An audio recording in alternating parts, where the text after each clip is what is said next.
Well 22A అంశంపై తెలంగాణలో political fighting continue అవుతూనే ఉంది. ఓవైపు ప్రభుత్వ చర్యలు, మరోవైపు విపక్షాల పోరాటంతో తెలంగాణలో పొలిటికల్ దుమారం రేగుతోంది. ఏ ఒక్కరికి అన్యాయం జరగనివ్వబోవని ప్రభుత్వం అంటుంటే వేలాది మంది ఇబ్బందులు పడుతున్నారంటున్నాయి విపక్షాలు.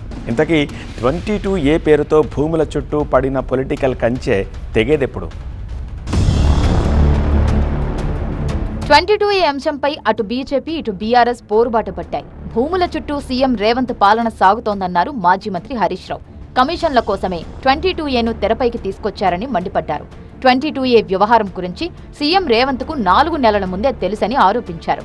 తప్పు చేసి ప్రజలకు సారీ చెప్పడమేంటని ప్రశ్నించారు. అంటే రేవంత్ రెడ్డికి 4 నెలల కిందనే తెలిసి ముచ్చట.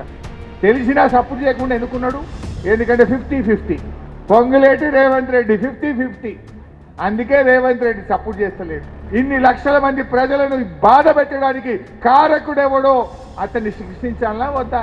ఉటినే సారీ చెప్తే అయిపోతుందా? అంటే వాడెవడో వస్తాడు, మర్డర్ చేస్తాడు, మళ్ళీ వచ్చి సారీ అనగానే మాఫా? దొంగతనం చేస్తాడు వాడు, ఇంట్లోకి వచ్చి అంత ఎత్తుకపోతాడు, సారీ అంటే మాఫా? 22A సమస్యతో ఇబ్బంది పడుతున్న కుత్బుల్లాపూర్ నియోజకవర్గ ప్రజలను మాజీ మంత్రి హరీష్ రావు కలిశారు. బీఆర్ఎస్ అండగా ఉంటుందని భరోసా ఇచ్చారు. ప్రజల ఆస్తులను కాపాడాల్సిన ప్రభుత్వమే వాటిని లాక్కుంటోందన్నారు. ఈ అంశంపై అసెంబ్లీలో ప్రభుత్వాన్ని నిలదీస్తామన్నారు హరీష్ రావు. ఇప్పుడు రక్షకుడే భక్షకుడైన వేళ అంటారు. ప్రజల ఆస్తులను కాపాడాల్సిన ప్రభుత్వం ఇవాళ ప్రభుత్వమే కంచె చేను మేసిన విధంగా ఆస్తులు కాపాడాల్సిన ప్రభుత్వం ఆ ఆస్తులను లాక్కొని రాత్రికి రాత్రి ప్రజలను ఇలా ఆగం చేస్తున్నది రేవంత్ రెడ్డి ప్రభుత్వం. ఇక బీజేపీ కూడా 22A అంశంపై ప్రభుత్వాన్ని నిలదీసే ప్రయత్నం చేస్తోంది. దీనిపై 2 రోజుల దీక్షకు బీజేపీ సిద్ధమైంది.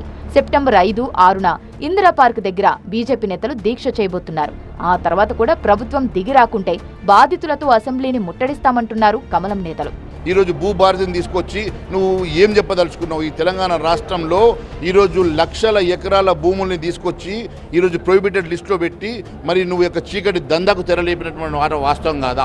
5-6 తారీఖు లోపల భారతీయ జనతా పార్టీ దీని మీద పెద్ద ఎత్తున ఒక 2 రోజుల దీక్ష చేయడమే కాకుండా దాంట్లో పార్లమెంట్ సభ్యులు, అసెంబ్లీ శాసనసభ్యులు, శాసనమండలి సభ్యులు పాల్గొని మరి దాన్ని ఇంకా ప్రజల్లోకి తీసుకెళ్తాం. అవసరమైతే తెలంగాణ రాష్ట్ర అసెంబ్లీని ముట్టడి చేయడానికి కూడా మేము వెనకాడబోమని తెలియజేస్తాం. ఇక విపక్షాల విమర్శలు, ఆరోపణలకు ప్రభుత్వం కౌంటర్ ఇస్తోంది. 22A అంశం చుట్టూ నడుస్తున్న లడాయి ఏ మలుపు తిరుగుతుందో చూడాలి మరి.